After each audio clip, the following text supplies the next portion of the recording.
بسم الله الرحمن الرحیم. افغانانو، عزیزانو، دوستانو، علماء کرام ټولو ته السلام علیکم ورحمت الله وبرکاته.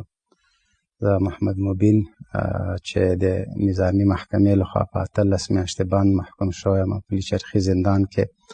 د 14 میاشتې بند وروسته د جناب علي قادر شیخ صاحب حفظه الله او د رئیس الوزرا حفظه الله د شفقت او مهربانۍ له مخې پاتې قید راته عفو سو او فی الحال خپل کور کې هم دا نظام ټول هغه اصولي مراتب ترسره کړي دي.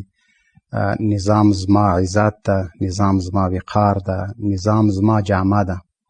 که دا نظام نه وي موږ هیڅ هم نه یو.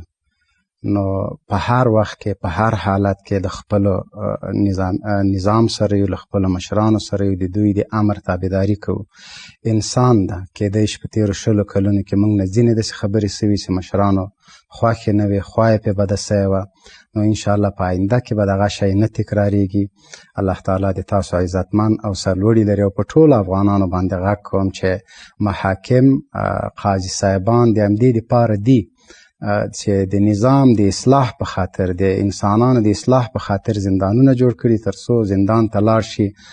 دا په دې معنا نه ده د نظام څپېړه، دا د پلار څپېړه ده، دا کوم عیب هم نه ده.